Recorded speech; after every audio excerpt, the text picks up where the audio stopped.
اعلیٰ حضرت علیہ رحمۃ الرضوان جی مولانا شاہ احمد رضا رحمۃ اللہ علیہ ایک جگہ فرماتے ہیں جی اسی مفہوم میں،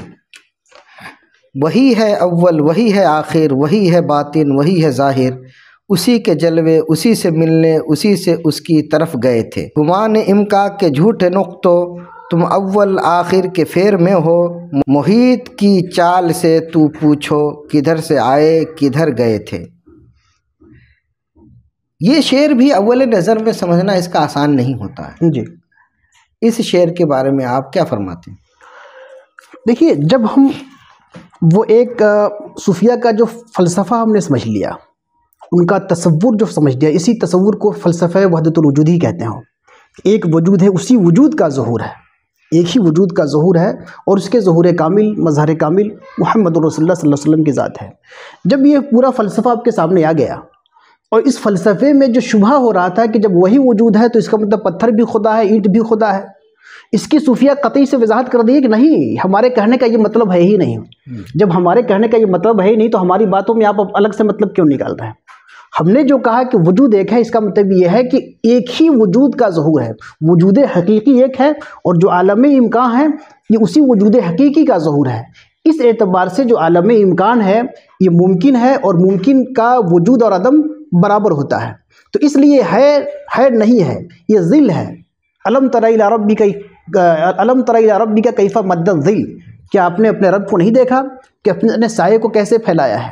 تو یہ گویا کہ ممکن ہے، ایسا نہیں کہ نہیں ہے، لیکن ہوتے ہوئے کہ گویا نہیں ہے۔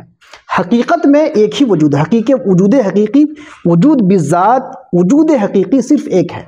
یہ معنی ہے ہمارے کہنے کا۔ لہٰذا در و دیوار پہ جو خدا ہونے کا شبہ ہو رہا ہے، اس کو اپنے ذہن سے نکال دیجئے، یہ فلسفہ وحدت الوجود کا مفہوم نہیں ہے۔ یا رسول اکرم صلی اللہ علیہ وسلم پہ جو خدا ہونے کا جو گمان ہو رہا ہے، اس گمان کو بھی نکال دیجئے۔ ہم رسول اکرم صلی اللہ علیہ وسلم کو بندہ کہتے ہیں، خدا نہیں کہتے ہیں،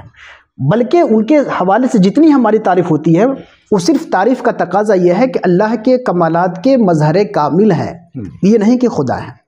جب یہ پورا فلسفہ ہمارے سامنے ہے تو اب اس فلسفے کو لے کر کے، اس فلسفے کے تناظر میں وہ تمام صوفیہ نے اس طرح کے اشعار کہے ہیں،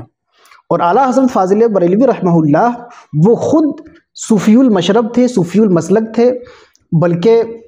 خواجہ حسن نظامی کی مانیں تو ان کی لفظوں میں وہ صوفیہ کے جو ہے مجاہد صف شکن ہیں، ان کے سب سے بڑے محافظ اور معاون ہیں۔ اس لیے ان کے ہاں بھی، حالانکہ انہوں نے عرفانی شاعری اور وحدت الوجودی شاعری بہت کم کی ہے، لیکن ظاہر سی بات ہے جب مشرب آپ کا ہے تو کہیں نہ کہیں تو آئے گا۔ تو بعض اشعار اس طرح کے آ گئے ہیں، ہے نا، کمان امکان کے جھوٹے نقطوں، تم اول آخر کے پھیر میں ہو، محیط کی چال سے تو پوچھو کہاں سے آئے کہاں گئے تھے۔ اب جو دیکھیے کہ قرآن پاک میں ہے فکانہ قاب قوسین او ادنا، حضور پاک صلی اللہ علیہ وسلم جب معراج میں جا رہے ہیں تو قاب قوسین، قوس جو ہوتا ہے دو کمان کے برابر، کمان کے جو کنارے ہوتے ہیں، تو کمان کے دو کمان کے برابر یا اس سے کم کا فاصلہ رہ گیا۔ اب یہاں پہ سوال ہوتا ہے کہ کمان کے برابر فاصلہ ہو گیا، حضور ممکن ہے، اللہ تعالیٰ واجب ہے، اللہ تعالیٰ جہت سے، مکان سے، دوری سے، قرب سے پاک ہے، تو قرآن میں یہ کیسے ہے کہ دو کمان کے برابر ہو گیا فاصلہ؟ یہ تو انسانوں کے، یہ تو مخلوق کی صفت ہے، اور یہاں پہ صرف مخلوق نہیں، رسول اللہ بھی ہیں اور خدا خالق بھی ہے، تو خالق اور مخلوق میں جو فاصلہ ہے اس کو کمان سے آپ کیسے ناپیں گے؟ تو اب یہ قرآن کی جو آیت ہے یہ آیت متشابہات میں ہو جا رہی ہے۔ جتنے ظاہر پرست ہیں ان کے لیے اس کا سمجھنا بہت مشکل ہو جائے گا۔ اس کو کہا اعلیٰ حضرت فاضل بریلوی میں کہ تم لوگ کہاں یہ پیمائش کر رہے ہو، ہے نا، یہ پیمائش مت کرو، اول و آخر اور ابتدا اور انتہا مت ڈھونڈو، اس کو محیط کی طور پہ سمجھو کہ ایک محیط ہوتا ہے، گول دائرہ ہوتا ہے، گول دائرے میں کوئی ابتدا اور انتہا نہیں ہوتا ہے، بلکہ گول دائرہ ایک مرکز ہوتا ہے، بیچ کا جو گول دائرہ جب ہم فرض کریں گے تو بیچ میں ایک نقطہ ہوگا، اسی نقطے کے انعکاسات جو بنتے ہیں یہ گول دائرہ بنتا ہے۔ اس لیے نقطہ جو اصل ہے اس کائنات کا، جو اصل نقطہ ہے، جو مرکز ہے، جو محور ہے، اللہ رب العزت کی ذات ہے، اور جو یہ دائرہ بن رہا ہے یہ دائرہ ایک ہی دائرہ ہے، اسی کی کمالات کا ظہور ہے، اس میں کوئی ابتدا اور انتہا نہیں ہے۔ چاند میں اور اس کی روشنی میں کوئی فاصلہ نہیں ہے، سورج اور اس کے اجالے میں کوئی فاصلہ نہیں ہے، گلاب اور اس کی خوشبو میں کوئی فاصلہ نہیں، اس میں فاصلہ طے مت کرو کہ گلاب میں اور اس کی خوشبو میں کتنا فاصلہ ہے، لیکن گلاب گلاب ہے، خوشبو خوشبو ہے، خوشبو عین گلاب نہیں، گلاب عین خوشبو نہیں ہے، چاند روشنی نہیں ہے، روشنی چاند نہیں ہے، لیکن جو چاند سے جو ایک حالہ بن رہا ہے اس میں کوئی ابتدا اور انتہا نہیں ہے۔ اس لیے قرآن پاک نے ایک تعبیر جو کی ہے، مجازی تعبیر ہے، وہ اس میں بتایا یہ گیا ہے کہ قریب سے قریب تک اللہ کا جو قرب کے جو مقامات ہیں وہ انتہائی سطح کے جو مقام ہو سکتے ہیں، وہاں تک مقام، اس انتہائی مقام تک حضور پاک صلی اللہ علیہ وسلم شب معراج میں پہنچے، لیکن پھر بھی فاصلہ رہا، چونکہ مخلوقیت کا تو فاصلہ رہے گا، اب خالق اور خدا نہیں بن سکتے، تو مخلوقیت کا تو فاصلہ تھا، لیکن اس فاصلے کو سمجھانے کے لیے فکانہ قاب قوسین او ادنیٰ کی تعبیر قرآن نے استعمال کی، لیکن اس کو اپنے، یہ لفظ جو ہے اس کو اپنے عقل والے اور اپنے عام پیمائش والے حساب سے مت ناپو، تو اعلیٰ حضرت نے یہ بات کہی، اور اس اعتبار سے یہ شعر بالکل بے غبار ہے۔ یہ بتا رہا ہے شعر کہ محمد ایک عربی صلی اللہ علیہ وسلم اللہ کے کمالات کے مظہر کامل ہیں، اور شب معراج میں یہ مظہر کامل جو ہے اپنے نقطۂ اصلی سے قریب تر جہاں تک ممکن ہو سکتا ہے، جہاں تک سوچا جا سکتا ہے تخیل میں، وہ قریب سے قریب تر وہاں پہنچ گیا، لیکن اس قرب و بود کو، مادی قرب و بود سے جب ہم سوچنے کی کوشش کریں گے تو شبہات پیدا ہوں گے، اور مادی شبہات جب پیدا ہوں تو اس کو سر سے جھٹکنے کا ایک ہی راستہ ہے کہ آپ ایک دائرہ فرض کر لیجئے، دائرے میں نہ کوئی ابتدا ہوتا ہے نہ انتہا ہوتا ہے، اور اسی لیے اسی کیا کہتے ہیں کہ اسی قصیدے میں بعض اشعار تو اس سے بھی واضح ہے اور بظاہر دیکھی تو بہت خطرناک ہے، لیکن جب ان کا اعتبار ہم نے سمجھ لیا کہ اعلیٰ حضرت فاضل بریلوی وحدت الوجودی عالم ہیں، وحدت الوجودی نظریے تصوف کو تسلیم کرتے ہیں، تو ان کی ان ساری باتوں کو اسی فلسفے کے تناظر میں ہی سمجھا جائے گا۔ اب دیکھیے آگے اسی میں فرماتے ہیں کہ حجاب اٹھنے میں لاکھوں پردے، ہر ایک پردے میں لاکھوں جلوے، عجب گھڑی تھی کہ وصل و فرقت جنم کے بچھڑے گلے ملے تھے۔ اب جنم کے بچھڑے گلے ملے تھے، اب دیکھیے تو قابل اعتراض اول نظر میں جو فتویٰ باز مولوی ہوگا اس پہ فتویٰ ٹھوک دے گا، جنم کے بچھڑے، اب لفظ جنم پہ آپ آئیں گے تو پھر اعتراض پیدا ہوگا۔ یہاں بتانا یہ ہے کہ جنم سے کے بچھڑے کا مطلب یہ ہے کہ تخلیق، ابتدائے تخلیق سے جو اللہ کے انعکاسات کا جو ظہور ہوتا گیا، پھیلتا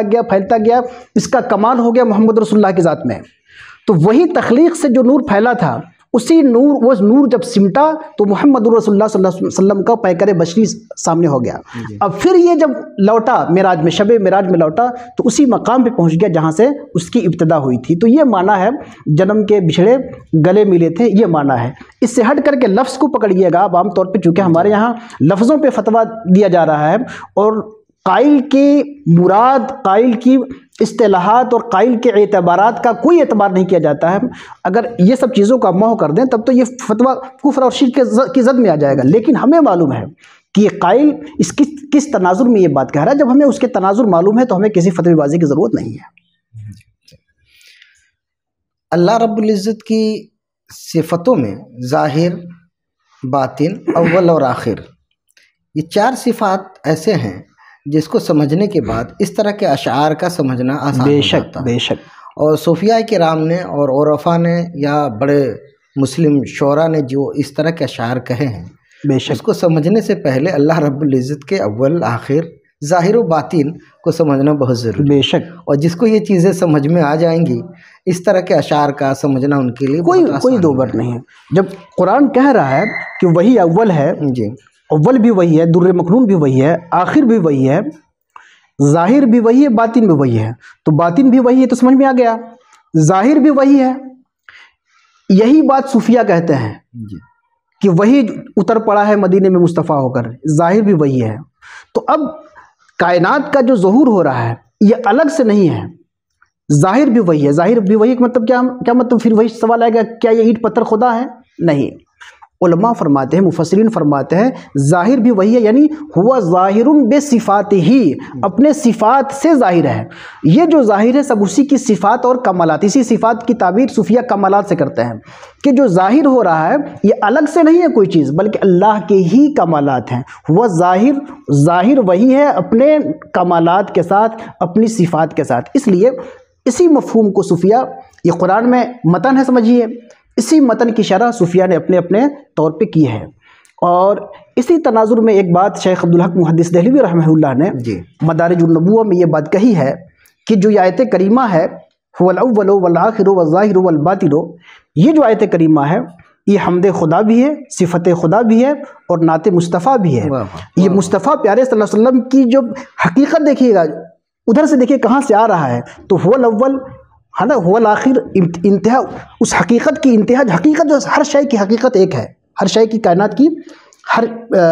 کی ہر شے کی حقیقت ایک ہے، وہ ہے ذات باری۔ تو حقیقت پہ جب غور کریں گے، اور اس حقیقت کے مظہر ظہور کامل مصطفیٰ صلی اللہ علیہ وسلم ہے، تو اب یہ جو ظہور کامل ہیں ان کی حقیقت کے اعتبار سے دیکھیے تو هو الاول، یہی اول ہے، هو الآخر، کائنات کا جو ظہور ہوا اس ظہور میں آخر یہی ہے، وہ ظاہر کمالات خداوندی کے ظہور کامل مصطفیٰ پیارے صلی اللہ علیہ وسلم ہے، هو الباطن، باطن بھی یہی ہے، یعنی ان کا اصل، ان کی حقیقت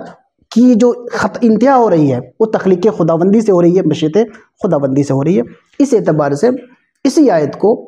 حضرت شیخ عبدالحق محدث دہلوی نے فرمایا کہ صوفیہ کی تعبیر میں یہ حمد خدا بھی ہے، نعت مصطفیٰ بھی ہے، لیکن اعتبارات الگ الگ ہیں۔ امام ابن عربی نے جو بات کہی ہے، الحق الرب رب وان تنزل، رب اپنے صفات کے ساتھ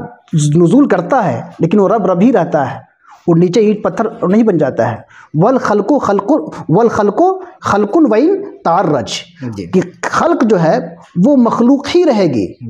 اگرچہ وہ بلند ہو کر قرب کے چاہے جس مقام پہ پہنچ جائے۔ تو محمد رسول اللہ صلی اللہ علیہ وسلم شب معراج میں قرب کے جس مقام پہ بھی پہنچ گئے وہ مخلوق ہی رہے، خدا نہیں بن گئے۔ خالق و مخلوق کا جو امتیاز ہے اس کو مٹا دینا ہی یہ بدعقیدگی ہے، بے شک، اور اس امتیاز کے ساتھ ان علمی عرفانی گفتگو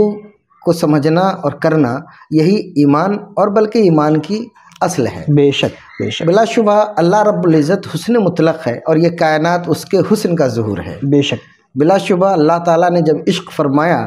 تو اس کے عشق کا ظہور اس کائنات کی صورت میں سچ ہے، ظاہر ہوا، اور نبی اکرم صلی اللہ علیہ وسلم اس